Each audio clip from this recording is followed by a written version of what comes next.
now that you guys are debt free, like how did you guys celebrate that last debt payment, and what was that feeling like? We actually had a party, and we kind of pranked our friends and family. We had a party, and we knew that we were going to celebrate with our friends, and we just said, like, we're just having a party. And then we put a for sale sign in front of our house, so when they showed up, they're like, wait a minute, like, what is happening here? Why do you have and it said sold, you know? And Yeah. so they were not sure. And so we had a party, and then we announced to our friends that that it's sold because it's ours. And Yeah. we told them that we had paid off all our debt, and then we just had a big party, and we celebrated, and it was really neat. Yeah. Yeah. Yeah, foreclosure is here. Yes. Or adding on to that, what is life like now? I was peeking through the Instagram and I saw you guys go on road trips and such. So what does your life look like today? Today's life's a little crazy for us today, but we did 2 years ago we ended up selling our home, our paid off house, and we reinvested that money, and that money's making money for us. Well, and we basically got into an RV, and we've been traveling the US for the last two and a half 2.5 years. years. Wow. And Wow, so all the goals. time that we sacrifice at work, and getting out of debt, now, like the fruits of our labor, we were able to just go wherever we wanted. And that's Yeah. what we did. And so we've been to 39 states. We Canada. actually came to your guys' state in Florida last Christmas, and we spent the summer. Or I'm sorry, not the summer, but The winter. the Christmas Yeah, winter time winter.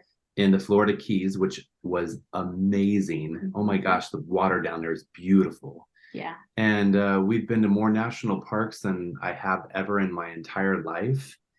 And we just got back from Alaska and had the epic summer of a lifetime. And we've done all of that with both of us now being retired. And so we now are in a different phase in our life because we get to do what we want to do. We get to do we don't have the checklist of items that have to get done by the week. In fact, speaking of which, we initially were planning on doing all 50 states. And then one day we just looked at each other and we're like, why do we need to go to all 50 states? Why don't we just go to the places that we really, really, truly want to go to?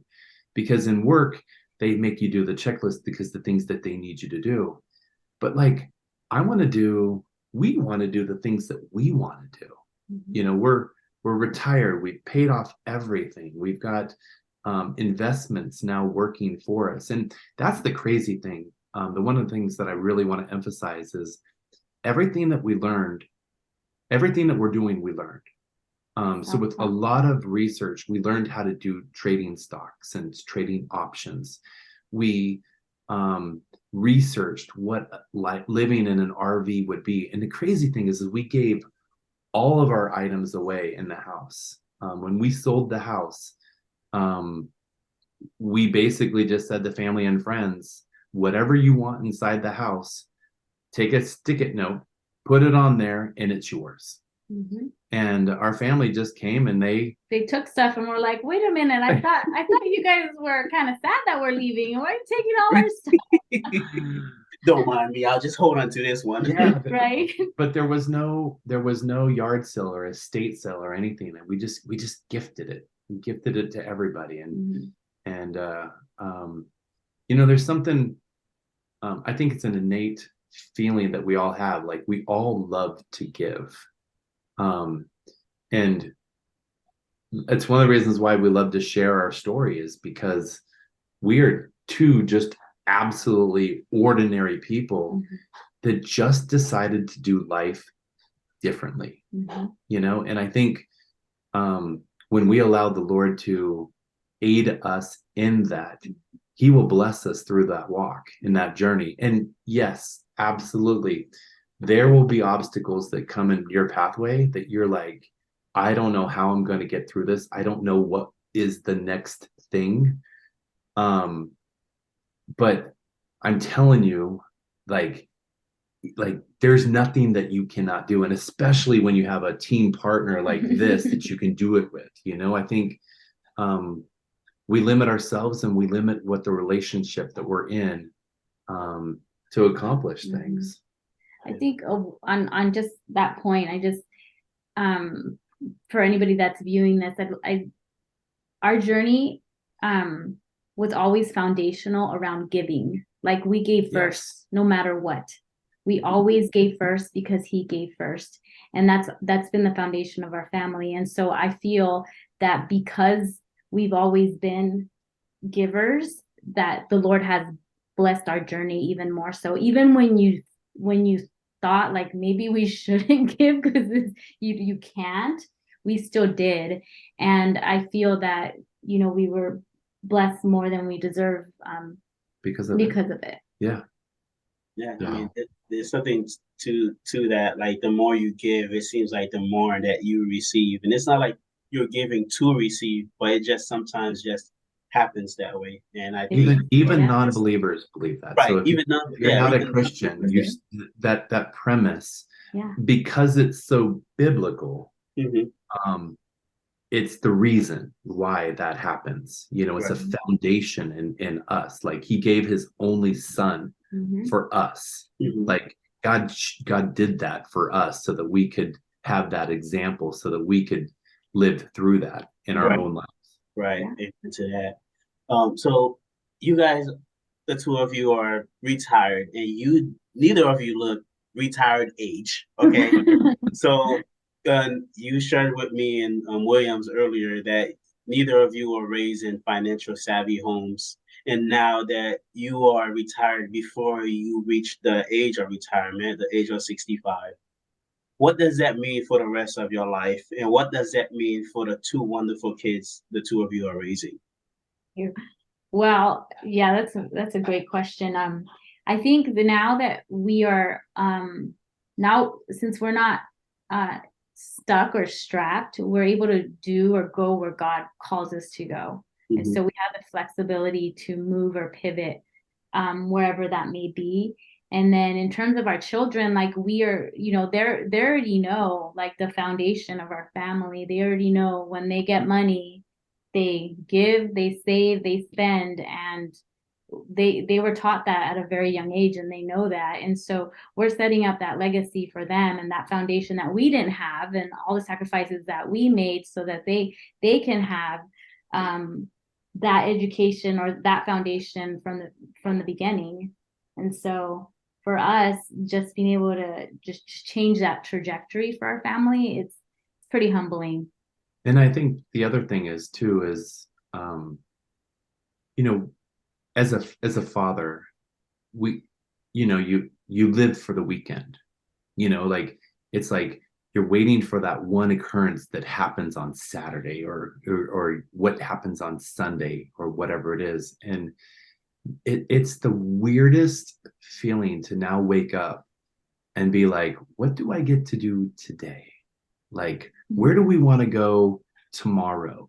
And not have to sit there and go, ooh, I gotta call in and maybe I can get that day off and maybe they'll let me go. And oh, I don't know, I asked for too many days last month and my boss is gonna, I've got this big deadline that needs to be done. Like all that's gone. It's like now we just get to be a dad and go to the park in the middle of the day and play with my kids and run around with them, or spend the morning building Legos with them, doing the things that they love to do and do it. And, the other thing is now we're homeschooling our children and we are teaching them and learning through the process of that, and really just being able to just be gifted that opportunity to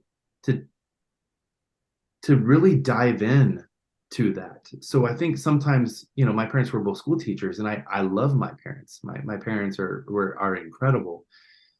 But like as a child goes through the system, there's some that will excel in some item and sub subjects, and they'll stumble across some. and it happens in all children do it.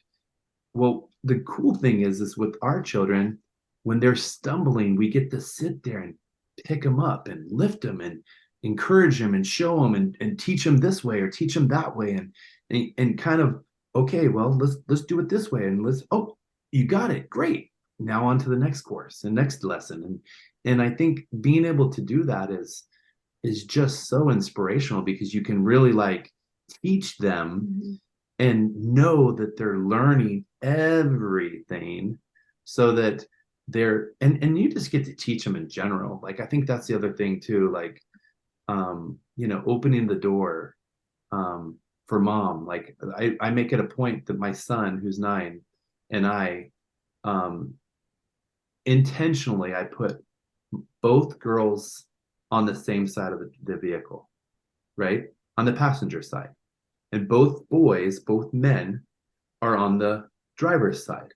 And so my son and I will literally walk up to our vehicle, our truck, and I open the door for mom, and he opens the door for his sister.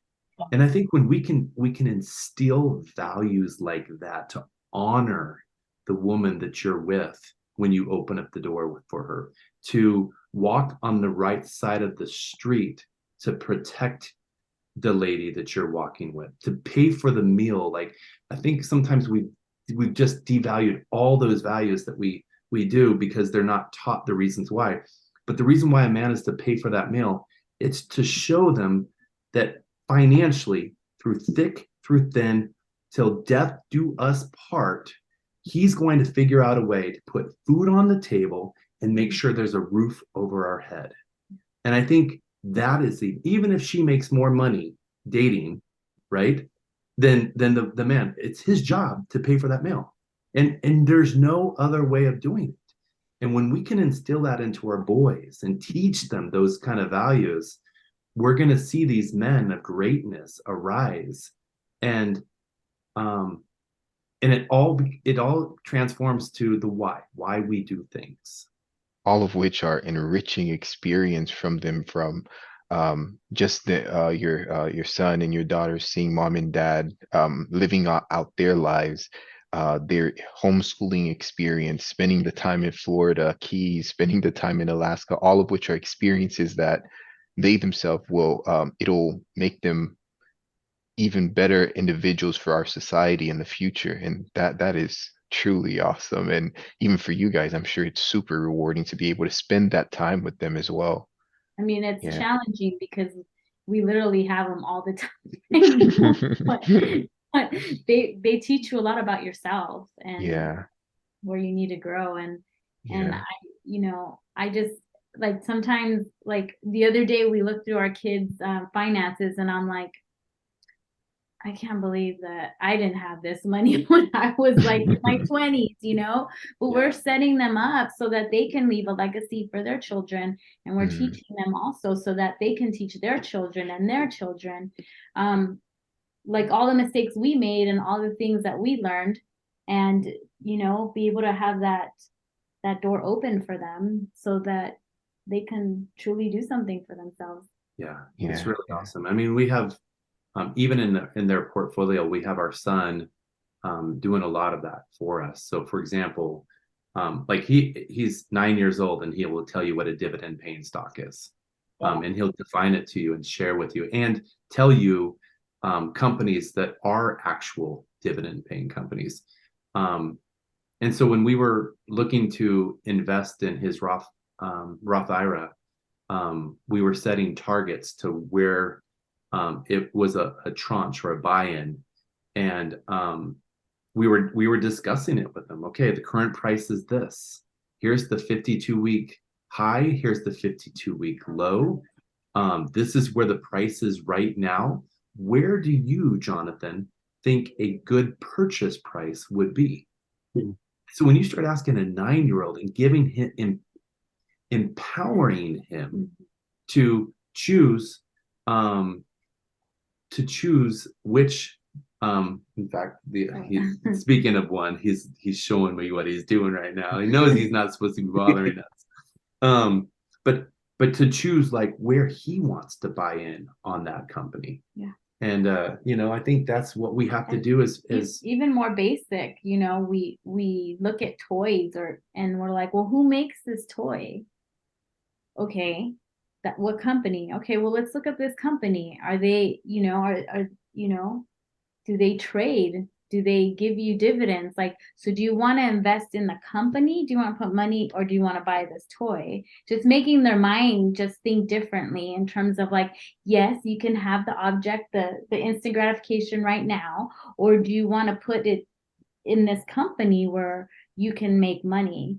And so, and we're currently doing that with their savings account. So yeah. with we have their give, their save, and their spend. And so in their savings account that they have in their bank, we pay both children every month a 10% return. So it's a lot. Yeah, it it's is a lot. So today my son was thinking about it. He's like, I've got $100 and something in my savings account. And he's like, he started doing the numbers on it. He's like, hey, that's like $10 that I'm going to get for my return on my investment from this month. Mm-hmm. And he started going, oh my gosh, I can do this with that. I can do this with that. And, just to see a 9-year-old getting like an understanding of what 10% return on your investment would be. Mm-hmm. And I think that's the other thing too, just on basics is a lot of people get themselves in trouble with these credit card companies. Mm-hmm. And I think the credit card companies are smart. They know exactly what they're doing. They keep you locked with your hands like this, paying them 20% interest every single month with what you owe them. And to get out of debt, you have to first get rid of your credit card debt. But the other thing is if it makes your mind think differently, those who want to invest before they pay off their credit cards, it's ludicrous. And the reason it's ludicrous is because you may get a 5%, 10% return on your investment on some whatever, right? But if you owe 20% to Chase or to Visa or to American Express or whoever it is that you owe that to, it completely washes out the amount that you're going to make on that investment. And so the thing is we always need to invest in ourselves.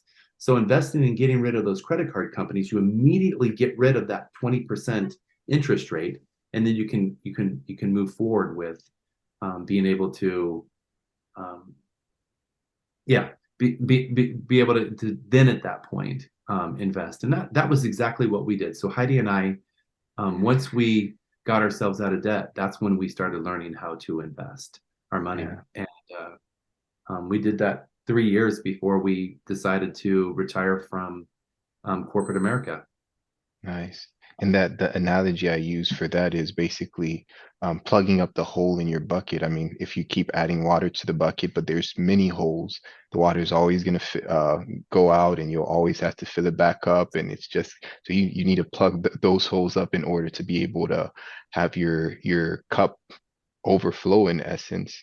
And as we actually wrap up, what tips would you offer to individuals who are currently in debt, as far as what they can start doing to get on that journey, whether they're single individual, married individual, what can they start doing to either get to where you guys are? Yeah, everyone hates the word budget. Everyone hates it. It has like a negative connotation to it. It sounds sticky and unpleasant. But I think if you're able to lay out where your money's going, you're really going to start to see how much you're spending. I would start there, just putting it on paper. Where's my money going? And then one of the quickest things to start saving money is not to eat out. Eating out, it costs so much. It's so expensive. And even half the time you're not even happy with the meal that you get served, right? And so just I would start with the basics of laying it out, stop going out to eat as much. And already by just doing those things, you're going to be hyper aware of where your money's going, because you don't really, if you're going to be using your card, you don't really know where your money's going. If you're paying cash, it hurts. Mhm. So even if you develop some kind of budget and give yourself money that you're able to spend with cash, you're not going to want to spend it because once you break that 20, it's gone. And it hurts more than just swiping. Swiping is like, oh, okay, because you don't really see the whole tally. But when you see the bills leaving your hand, you're more conscientious of how you're spending.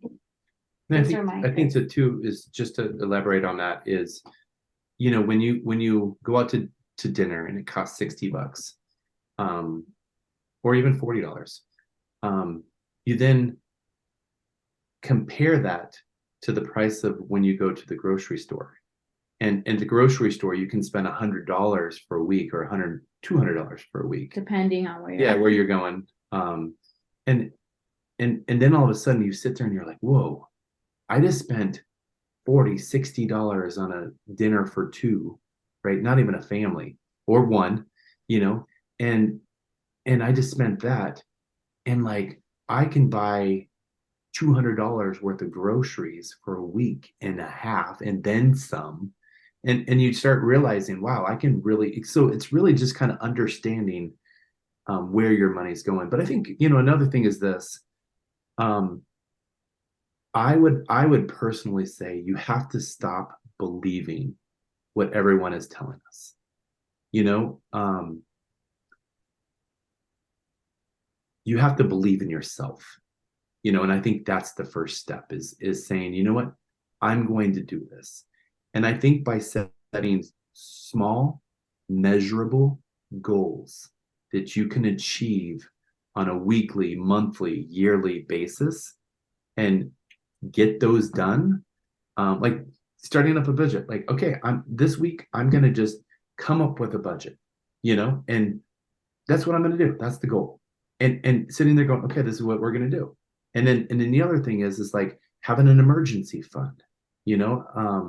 We just had a incident in Alaska, and we're okay. Like, we have an emergency fund. We didn't need to worry about anything, and we're good.